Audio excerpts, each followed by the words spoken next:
저는 친북이나 주사파, 또 민노총, 정교조 이런 것들이 싫어가지고 범보수라고 할 수 있는 그런 부분에 있지만은 정말 이 보수에서 진절머리 나게 싫은 이중성들이 좀 있습니다.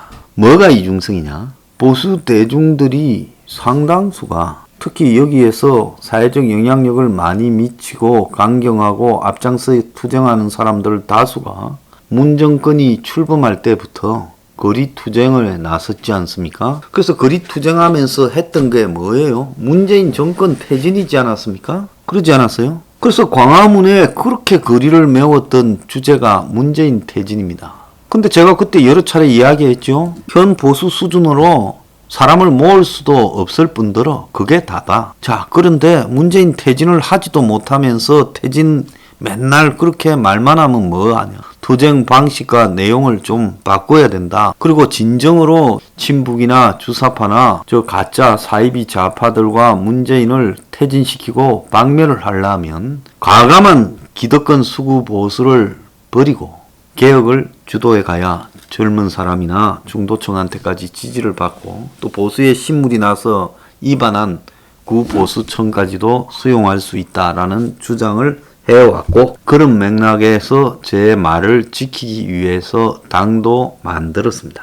그리고 이 뉴핑이 개박살이 나서 솔직히 말하면 방송을 운영해 가기 어려울 정도로도 위기에 놓이면서도 계속 원칙을 지키면서 이 방송을 하고 있습니다. 자, 그런데 이제 대선까지 왔습니다. 아무리 쫓아내자 해도 쫓겨나지 않고 코로나를 빌미 삼아서 방역 독재하고 집회까지 못하게 만들면서 지금 이제 대선이 몇 달 남지 않았어요. 그러면 대선에 임박해서 보수 대중들이 취해야 될 태도가 뭐겠습니까? 다른 거 다 접고요. 보수 대중들이 취해야 될 태도는 누가 문하고 가장 강경하게 원론적으로 싸우는가. 이게 핵심이라고 봅니다. 우리가 주장하는 사회개혁에 대한 주장을 앞에 세우면 좋겠지만은 현재 보수 대중들 수준으로는 그것이 완벽하게는 관철되지 않을 거예요. 저보고 당신들이 더 많이 나한테 뭐라 했습니까? 네 말이 맞지만 일단 정권 교체부터 하고 봐야 된다. 그렇게 말을 많이 하지 않았어요? 그렇지만은 저는 우리가 내세운 서포 15조의 가치나 이런 걸 포기하지 않고 그냥 정권 교체해봤자 또 과거의 숫골 세상인데 그렇게 돌아가는 것도 대깨문만큼 싫다. 네, 그렇게 말해왔지요. 자, 그렇지 말은 제가 하고 있지만 속으로는 정말로 이 정권을 끝내버리고 싶다라는 게 있습니다. 그래서 우리 서포 15조 중에 다는 아니라도 중요한 몇 가지 명분을 충족해주고 그러면서 정권 교체를 갖다가 끝내버리는 부분에 같이 할 수 있다면 우리도 앞장서서 같이 투쟁하고 또 밀어도 주지요. 자, 그런 상황인데 지금 현재 보수 후보들의 상태를 한번 봅시다. 나는 제일 이해가 가지 않았던 게 이준석이가 당 대표가 됐을 때 보수가 보인 태도입니다. 그때 많은 사람들이 저한테 뭐라 했습니까? 자, 보수 지지층이 올라가니까 지지율이 올라가니까 많은 사람들이 젊은 층도 좋아하고 기존 보수보다 외연을 확장할 수 있으니까 이준석 좀 밀어주지. 그걸 못 보고 처음부터 또 욕을 하냐고. 그렇게 저를 많이 비판했죠. 근데 지금 이제 한 2달 반, 석 달쯤 지나니까 어떻습니까? 세상에 꼭 똥을 찍어서 먹어봐야 똥맛이네 하고 알겠습니까? 한교안이 됐을 때 저야 저 뭐라 했습니까? 저거 큰일 났다고 했죠. 그때 또 뭐라고들 했습니까?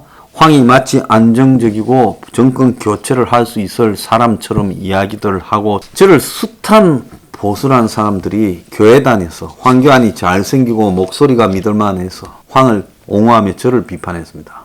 좌우간 그간에 저를 갖다가 내가 누구를 이 보수 바닥에 이 삼류들을 비판한다고 저를 갖다가 욕하고 그 전에 저하고 잘 지내다가 제가 누구를 비판한다고 떠난 사람도 한둘이 아니죠. 황교안을 겪어보니까 그래 내 말이 틀렸습니까? 김종인을 겪어보니까 틀렸습니까? 이준석을 겪어보니까 틀렸어요? 최근 이제 홍준표입니다. 홍준표가 올라간다고 박수를 칩니다. 자, 개헌을 하겠다고 말합니다. 홍준표가요, 필요도 없는 개헌을 말라고 이야기합니까? 지금은 정권 교체를 하겠다라고 집중해야지요. 쥐되고 나서 하는 하든가 말든가 안 하겠죠. 근데 왜 이야기를 합니까? 문들으라고 하는 소리죠. 그 다음에 또 뭔 말을 합니까? 정치 보복을 하지 않겠다. 전직 대통령에는. 아니, 비리가 있으면 깜빵을 가야지. 비리가 있는 자를 봐주는 게요. 그 봐주는 대통령이 깜빵 가야 돼요. 아니, 이렇게 나라를 개판 만들었다고 보수들이 이 4년 반을 이빨을 갈았는데 문을 깜빵을 보내지 않겠다라는 홍에 대해서 침묵하는 보수를 보고 내가 보수 이것들이 전부 다 쓰레기인가? 솔직히 다 사기꾼인가? 그럼 너희들은 뭐 하려고 길거리에서 몇 년 동안 거짓거리를 했는가? 한번 물어보고 싶습니다. 나야 이것저것 신경 쓰고 계산하는 체질이 아니기 때문에 딱 떼놓고 물어요. 보수라는 사람들, 당신들은 길거리 나가서 태극기 들고 거짓을 할 때는 뭐고 이제 와가지고 홍의 문에 대해서 정치 보복을 하지 않겠다는 부분에 대해 저 당사 앞에 가가지고 홍 앞에 가서 데모한 사람 하나 없는 거는 이건 또 뭔 꼬라지냐? 이게 뭔 황당 시츄에이션이고 홍 밑에 또 줄들 설고 자빠졌냐? 내가 한번 물어보고 싶습니다.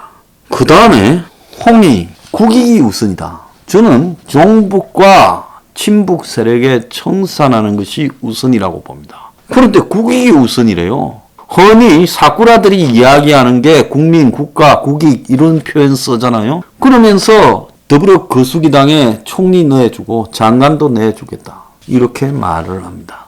이게 너무 웃기지 않습니까? 그러면 적어도 홍이 이 시점에서 왜 이 말을 하는가? 그리고 동당의 홍과 유승민이 이준석이한테는 묻습니다. 저쪽에서 공작해서 지금 터주고 있는 게 뭡니까? 고발 사주 아닙니까? 근데 그 고발 사주가요, 문이 밥 먹듯이 저지르고 있는 각종 기획, 공작, 청부, 그리고 언론의 그 청부 보도, 기획 보도, 이 수많은 공작에 비교해서 이것이 별 의미 있는 일이라고 봅니까? 그런데 이걸 가지고 문이 썩 흘려서 던지고 제보자 성격부터 빤하잖아요. 그 김웅이가 유승민 캠프에 김웅이가 이걸 또 연루되고 애매한 소리를 일관하고 있고 홍이 그냥 남보다 더 심하게 비판하고 아무리 경선의 경쟁자라 하더라도 이게 맞는 일입니까? 이준석이는 뭐 당에서 감찰 운운하고 자빠졌고요.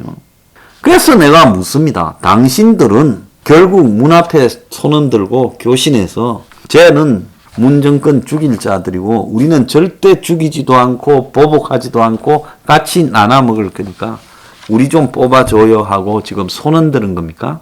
이런 꼬라지들을 보고 있으면서 왜 침묵합니까? 저 당의 대표나 그 관리체제로 이 대선을 이길 것 같습니까? 솔직히 말하면 얼마나 보수 대중들을 우습게 보면 문에 대해서 사법 처리 같은 정치 보복을 하지 않겠다는 말을 백주대낮에 합니까?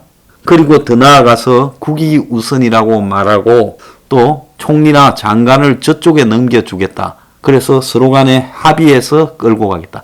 좌파하고 합의가 될 수 있습니까? 좌파가 잡았을 때 약간이라도 합의를 해줍니까? 저거 하고 싶은 대로 다 하고 저거 그냥 원하는 대로 이 나라를 온 사방에 경제부터 국방부터 동맹 안보까지 밀고 나가고 심지어 역사도 저거 마음대로 과거사부터 현대사까지도 저거 마음대로 자리도 저거 마음대로 모든 국가의 국고도 저거 마음대로 다 저거 마음대로 하고 있지 않습니까? 자, 이런 좌파들과 총리 장관을 떼주면서 원활하게 나라를 끌어갈 거라고 보십니까? 홍준표 씨, 내 하나 물어봅시다. 그러면 대북 정책도 좌파하고 화합해서 갈 겁니까? 비핵화도 화합해서 답을 찾을 수 있다고 봅니까? 친중 정책도 그렇게 답을 찾을 수 있다고 봐요? 당신은 강한 안보 운운하지만 안보 운운하면 좌파 척결을 해야죠. 청산을 해야죠. 그리고 저들의 모든 과거를 다 잡아서 깜빵을 보내야 안보가 지켜주지. 당신만대로 총리 떼주고 장관 떼주고 정치 보복하지 않으면서 국익 우선으로 뭘 할 수 있다고 봐요. 그러니까 논리 자체가 앞뒤가 맞지 않는 소리를 하고 있어요. 민노총 정부예요. 좌파들요. 뭐 민노총 위원장 양경수 잡아가는 쇼하지만 민노총 정권이에요. 그런데 노조를 강력하게 제어하겠다? 해체하겠다 말을 못하고 제어하겠다 합니까? 기존 노조의 폐악을 막고 노동 유연성을 높이겠다. 이렇게 말했는데요. 웃기는 소리입니다. 국익 우선으로 야당의 총리와 장관 자리 떼주고 정치 보복하지 않겠다면서 이거는 어떻게 하겠다는 거예요? 야당이 국회의원이 많아가지고요. 할 수 있는 게 없다며요. 근데 어떻게 이걸 하겠다는 거예요? 당신 말이 지금 앞뒤가 맞다고 생각합니까? 아니 지금 이 문정권 자체와 그 국회의원들 자체가 한마디로 민노총 국가인데 어떻게 하겠다는 거야? 친북 정책을 어떻게 바꾸겠다는 거야? 그들한테 떼주고 합의하면서. 그래서 그 짓을 좀 이야기하지 마라. 보수 대중들은 머리가 장식물입니까? 이런 말들의 앞뒤가 맞지 않는다는 것을 이해가 가지 않습니까? 그래서 저는 물어봅니다. 도대체 어떻게 하려고 이런 부분에 대해서도 말을 하고 나면 비판할 수 있는 능력을 상실해 버리는가? 이래도 또 요즘 거기 뜬다고 줄 짜다로 서 있을 겁니다. 유튜브 하는 것들은 또 눈치 보면서요. 윤한테 설까 홍한테 설까 그런 식으로 이 수준밖에 안 되니까 이 문가리 정도의 허접한 정권에 이렇게 빌빌 쏴면서 수모를 겪고 그야말로 인고의 세월을 견디고 있는 거란 겁니다. 그래서 상대가요. 당신들 수준에 따라서 대해주고 있다는 거예요. 그래서 무슨 엄청난 가치가 있는 것처럼 태극기 들고 다녀도 지금 먼 놈의 가치가 있어요. 개 같은 소리를 해도 거기 틀렸다고 말 한마디도 못하고 그냥 지켜보고 있습니다. 되면 또 안 할 거다? 웃기지 마세요. 진짜 될 수 있는 사람은 문 앞에 대고 너는 내가 되면 그냥 두지 않겠다고 말하는 사람이 되는 겁니다. 자, 미안하지만 문하고 정치 보복하지 않겠다. 그쪽하고 화합해서 국익을 위해서 장관 총리 떼주고 가겠다. 그러는 사람은 절대 될 수 없습니다. 그래서 간첩도 적과 교신할 때요. 대낮에 하지 않고 밤에 숨어서 하거나 몰래 합니다. 더보기니 이런 걸 가지고 조용히 해요. 자, 그런데 내놓고 언론 인터뷰에서 이렇게 하는데도 거기에 줄 서요. 나는 정말 진짜 대한민국은 보수를 재구성해야 된다. 가치도 가치가 아니에요. 엄청나게 기회주의적이고 영악하고요. 솔직히 말하면 저질스럽습니다. 혐오감을 좀 느끼고 있어요. 그래서 사람은 자기 말로 이야기를 하는 겁니다.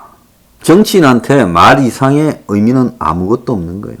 점점 홍이 야권 후보 경쟁률에서는 윤을 앞섰다고 윤에 대해서는 공작을 하면서 건드리겠죠.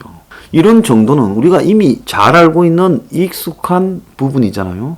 그럼 왜 윤을 죽이려고 하고 왜 홍을 띄울까요? 왜 홍은 안 건들까요? 왜 유승민은 정권이 안 건들까요? 왜 이준석은 정권이 안 건들까요? 왜 그런다고 보십니까? 왜 한쪽만 집요하게 건드려서 죽이려고 그럴까요? 잘 좀 생각을 해보십시오. 생각하는 능력을 상실하면 동물입니다.